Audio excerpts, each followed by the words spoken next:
និយាយទៅកពតគឺជាខេត្តមួយដែលសម្បូរកន្លែងស្រស់ស្អាតក៏ដូចជាកន្លែងថ្មីច្រើនមែនតើហើយវីដេអូនេះគឺថាពិសេសមែនតើសម្រាប់គ្នាយើងដែលចូលចិត្តដើរលេងបោះតង់ឬក៏អ្នកដែលចង់ស្វែងរកកន្លែងណាថ្មីស្រស់ស្អាតនៅក្នុងទឹកដីខេត្តកពតអាចសេវកន្លែងនេះទុកបានដែលនៅទីនេះមានឈ្មោះថាកំពត Top View ហើយនៅទីនេះពិតជា view on the top មែនហើយដោយសារតែគ្នាយើងអាចមើលឃើញសម្រស់ទេសភាពទឹកដីនៃខេត្តកំពតសឹងតែ180ដឺក្រេហើយពី view ទីនេះហើយក៏ដូចជា view នៅកន្លែងដែលខ្ញុំទៅនេះផ្ទាល់គឺថាស្រស់ស្អាតខ្លាំងមែនតើហើយត្រូវជាមួយនឹងឥឡូវខែវស្សាមានភ្លៀងធ្លាក់អីតិចតិចបែបនេះទៀតគឺថានៅទីនេះពោពេញទៅដោយផ្សែងពពកអាប់ពេញហ្នឹងតែម្ដងនិយាយទៅ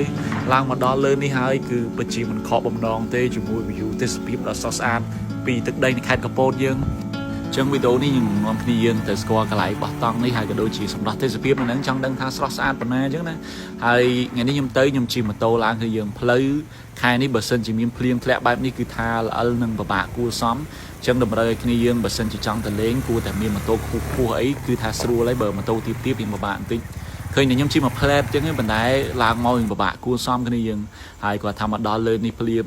និយាយទៅយើងចំណាយកម្លាំងអត់ហត់ទេដោយសារតែមកដល់នេះ view fresh មែនតើទេសភាពហើយថ្ងៃដែលខ្ញុំទៅនឹងគឺថាមានចុះអាប់នៅទីនេះពពកស្អាតមែនតើបើហោះដ្រូនមកឃើញនៅកន្លែងគឺថាហុំព័ទ្ធដោយពពកជុំវិញតែម្ដងនិយាយទៅទេសភាព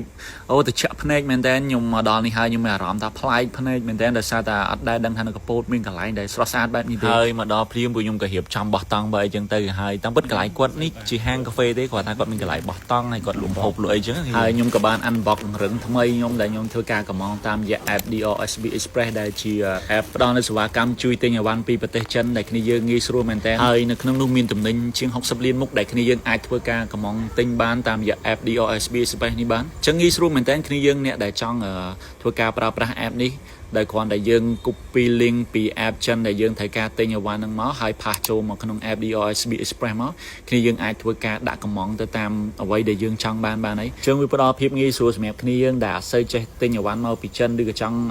រកអ្នកជួយ order ឲ្យអីយើងអាចជ្រើសរើស app DRSB Express នេះបានហើយបានរឹងនេះទៅបានដេកមើលទេសភាពហើយយប់ហ្នឹងក៏គេងរឹងហ្នឹងដែរគ្នានិយាយទៅរឹងវាងាយស្រួលក្នុងការបត់បែនអីចឹងដើរលេងអីងាយស្រួលផ្លែតចង់ហើយអីបោះតង់វាយូរបន្តិចហើយចំពោះនៅទីនេះអ្នកនរគ្នាដែលទៅចំពេលភ្លៀងពីយប់អីគឺថាពពកអាប់ចុះនៅក្រោមយើងហ្នឹងគឺថាស្រស់ស្អាតមែនទែនខ្ញុំមកកន្លែងនេះខ្ញុំមានអារម្មណ៍ថាប្លែកដោយសារតែ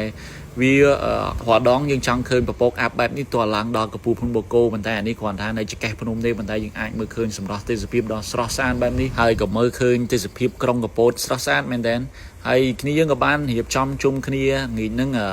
និយាយទៅអាំងសាច់គោឡើងភ្នំអីចឹងណារៀបចំបោះតង់បោះអីហើយបានចាប់ដើមរៀបចំអាំងសាច់អីញ៉ាំជុំគ្នានិយាយទៅនេះរវល់តែថតរូបដែរតែមុំតែបានញ៉ាំអីហ្នឹងវាល្ងាចហើយយប់ម៉ោមគ្នាយើងហើយទេសភាពនៅនេះល្ងាចឡើងឈៀមែនតើយើងអាចមើលឃើញសម្រស់ទេសភាពខេត្តកំពតពេលល្ងាចឡើងគេបើកភ្លើងមកបែបនេះស្រស់ស្អាតមែនតើនិយាយទៅគឺថាស័ក្តិសមមែនតើសម្រាប់គ្នាយើងចង់ហៅកន្លែងបោះតង់ជុំគ្នាសប្បាយមកទីនេះត្រូវហើយគ្រាន់តែថាផ្លូវឡើងមកលើនេះវាពិបាកបន្តិចចឹងតម្រូវឲ្យគ្នាយើងមុននឹងមកឲ្យយើងអាចតាក់ទង check សួរជាមួយនឹងខាងម្ចាស់កន្លែងក៏ផ្ទាល់ថាអាចឡើងមកបានអត់ចឹងណាដោយសារតែខែភ្លៀងចឹងផ្លូវហ្នឹងរៀងល្អិលចឹងគ្នាយើងហើយបើនិយាយពី view ថ្ងៃរះនៅទីនេះវិញអូស្រស់ស្អាតមែនតើហើយគ្នាយើងអាចមើលឃើញ view ភ្នំជា layer ជាមួយនឹងពន្លឺព្រះអាទិត្យមកបែបសតុនបែបនេះខ្ញុំស្រឡាញ់មែនតើបរិយាកាសនៅទីនេះនិយាយទៅដោយសារតែយើងមកលើនេះមានអារម្មណ៍ថាដូចស្រឡះភ្នែកមែនតើហើយគាត់មានលក់កាហ្វេមានអីចឹងគ្នាយើងអត់ចង់គេងបោះតង់ក៏អាចឡើងមកលើនេះញ៉ាំកាហ្វេញ៉ាំអីលេងមើលទេសភាពបានដែរហើយព្រលឹមឡើងគ្នាយើងមានអីមានតែត្រេនខេត្តកំពតដែលខែនេះគឺថាពេញឆ្ងាញ់អីត្រេនខេត្តកំពតសបោមែនទេហើយត្រេនហ្នឹងគឺថាយើងទិញមកពីទឹកឈូផ្លូវដែលយើងជិះមកទេហើយនៅទីនេះយើងអាចអង្គុយញ៉ាំកាហ្វេឈៀលមើល view អីទេសភាពបាននិយាយទៅអែមមែនទេហើយអញ្ចឹងសម្រាប់គ្នាយើងដែលចង់មកទីនេះខ្ញុំនឹងដាក់ map ឲ្យហើយសម្រាប់ផ្លូវឡើងហ្មងអ្នកនរគ្នាអាចមកតាមវត្តគិរីទឹកជប់នេះដែលផ្លូវទៅគេហៅផ្លូវទៅទឹកឈូហ្នឹងឯងមកដល់វត្តគិរីទឹកជប់ហើយគ្នាយើងមកមើល follow តាមអាផ្លាកនេះរហូតមកដែលផ្លាកគេដាក់នេះកំពត top view ហ្នឹង